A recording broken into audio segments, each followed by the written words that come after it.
Salam Kamir, kekaguman ilahi mengarah pada iman dan rahmat.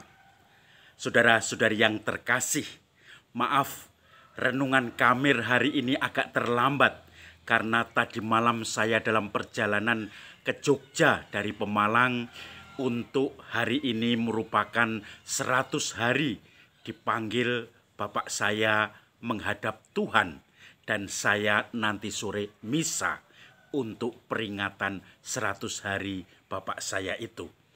Saudara-saudari yang terkasih, paginya saya terasa capek sekali dan saya merasakan damai walaupun capek karena ketemu ibu saya. Saya lihat ibu saya itu usianya sudah 78. Semakin sepuh, semakin tua, ibu saya semakin bungkuk badannya dan pendengarannya berkurang.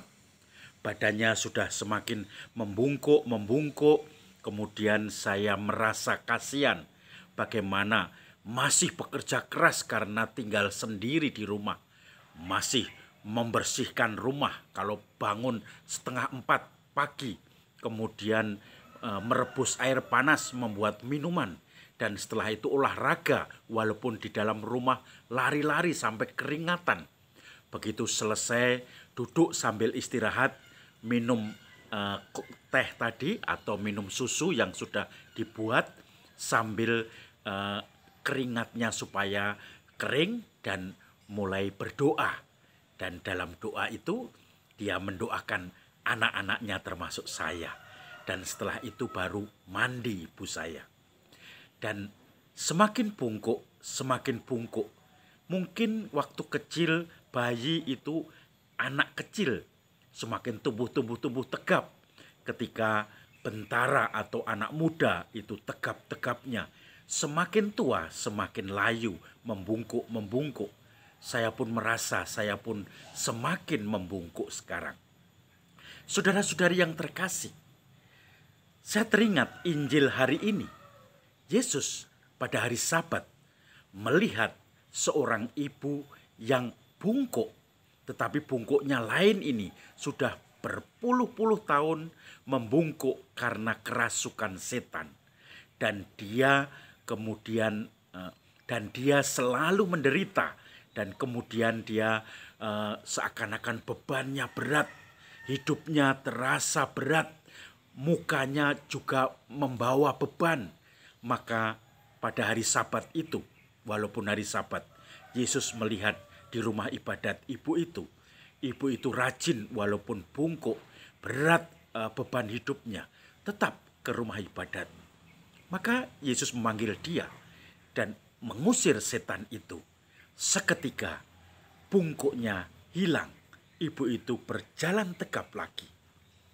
Tetapi orang-orang Farisi, pemimpin ibadat, tidak suka dengan perbuatan Yesus di hari Sabat itu. Dia mengatakan, bukankah ada 6 hari dalam 1 minggu yang boleh untuk mengerjakan segala hal? Karena menyembuhkan memang tidak boleh pada hari Sabat. Seorang tabib menyembuhkan pasien.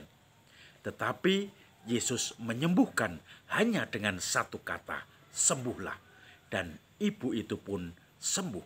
Setannya pergi dan ibu itu yang bungkuk akhirnya berjalan tegap.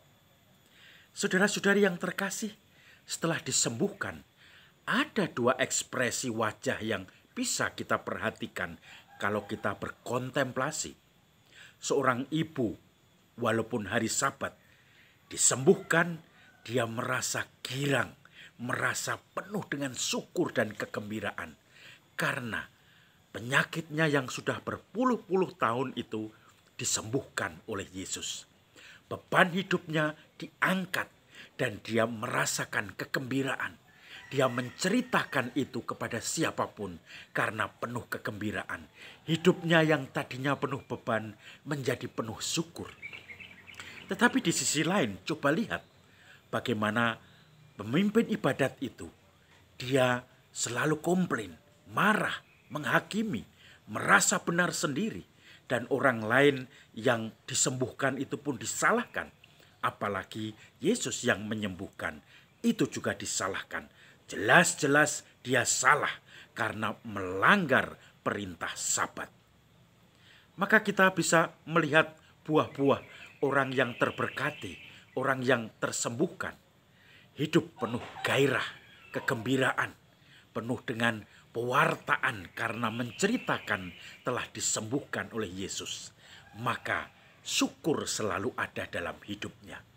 Tetapi orang yang jauh dari Tuhan, hanya menghakimi, hanya memberi beban-beban kepada orang lain, tidak melihat kegembiraan ibu yang disembuhkan itu, yang sudah 20 tahun lebih kerasukan setan dan berjalan bungkuk dengan seluruh beban itu. Maka saudara-saudari yang terkasih, dari Injil hari ini kita bisa merenungkan buah-buah orang yang terberkati, yaitu hidup penuh kegembiraan, penuh syukur, beriman dalam dan kegembiraan yang sungguh-sungguh berdasarkan iman, bukan hanya kegembiraan duniawi.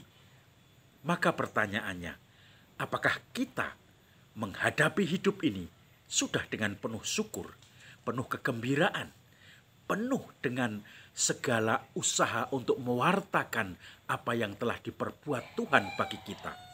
Atau seperti pemimpin ibadat, hanya menghakimi, mengeluh, marah, melihat orang lain selalu negatif dan merasa diri sebagai yang positif, yang paling benar, dan memberi beban kepada orang-orang lain. Saudara-saudari, salam Kamir, kekaguman ilahi mengarah pada iman dan rahmat.